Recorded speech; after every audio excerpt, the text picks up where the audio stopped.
Laser hair removal कब start करना चाहिए, प्रोसीजर क्या है, कौन करेक्ट कैंडिडेट है प्रोसीजर का, कितने सेशंस रिक्वायर्ड हैं।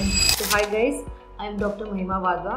Today I will be clarifying all your doubts about laser hair reduction and how the procedure is. Laser hair reduction, first we need to understand what the procedure is. So basically it's a laser device. उससे एक light beam रहता है which delivers energy at a particular wavelength. So most commonly जो हम use करते हैं that is the diode laser, which is approximately 810 nanometer, and a lot of devices are available in the market today.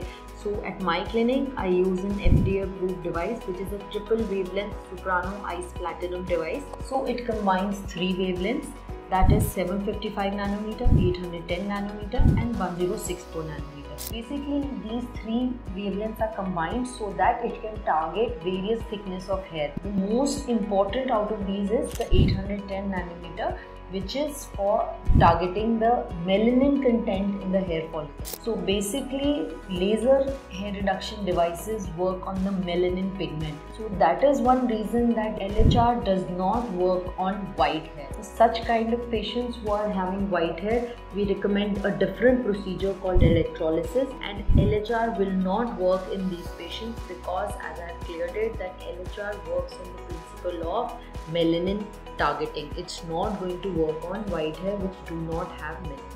Now, how to start the procedure? So it is a simple procedure. One can just walk in and get the session done. It can be done for any body part. So full body LHR is a very common procedure these days. Obviously, most commonly it is done for facial hair. For patients who are specifically coming for facial hair, I see what kind of growth pattern they have, and if they have excessive hair growth called hirsutism, and along with that acneiform eruptions, if their weight is too much, if a patient is obese, or there are other signs of hormonal imbalance, I do get some testing done for the same, so to inquire in case they are suffering from an underlying imbalance, because then the sessions are not going to be very fruitful as the growth will keep getting stimulated because of the hormonal imbalance.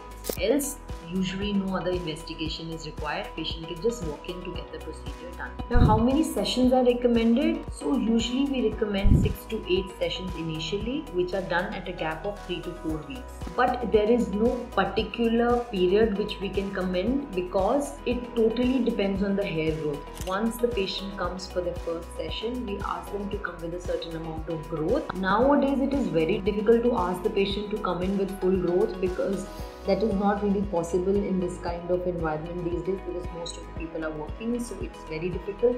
But yes, I do tell them to come with at least that much growth, especially during the first session, so that we can appreciate what kind of hair growth and what is the pattern of growth. And at least once the growth is properly protruding out, we can remove the hair easily, because prior to the procedure we have to use a razor or a trimmer to remove the growth, and then the laser is done. So I also ask my patients if their skin should be well moisturized, because most of the side effects which happen are not because of the laser, it is mainly because of the razor. Patients suffering from dry skin, they tend to get little redness and itching post the procedure because of the dry skin, so they need to moisturize their skin well before coming for their sessions.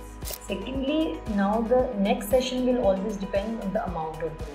So usually in 3 to 4 weeks, but that will also depend how much growth the patient has. If there is no growth, there is no sense of repeating the session unnecessarily. So that will basically how many your sessions are completed in what duration will totally depend on your growth.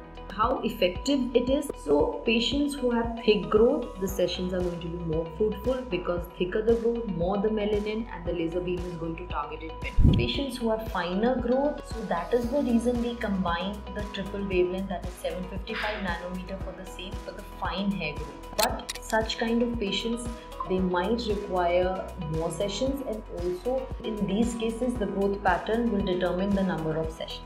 Now, as far as the side effects are concerned, as I've already mentioned, most of the side effects do occur because of the dry skin. The patients usually come with dry skin, and post a razor or a trimmer, there is slight redness which can happen. So usually post the procedure, I ask my patients to apply a good barrier repair cream or a moisturizing agent post the procedure. Avoid scrubbing or any kind of exfoliative procedure post the procedure. And lastly, in case of sun exposed areas, they have to apply an SPF post the procedure and avoid makeup for at least 24 to 48 hours. Yes, in case of face, sometimes there is something called paradoxical hypertrichosis which can happen during the sessions. That usually happens when we are suboptimal heat transmission to the areas where laser is not being done. So when sometimes patients come to me and they say, give me one shot here and I have one thick hair here.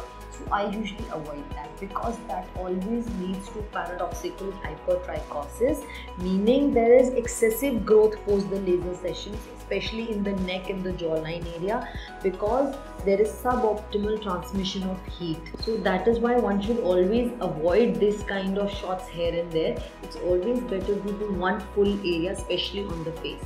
For any other queries, please you can contact on the numbers below and I will be happy to help you about the laser hair reduction queries.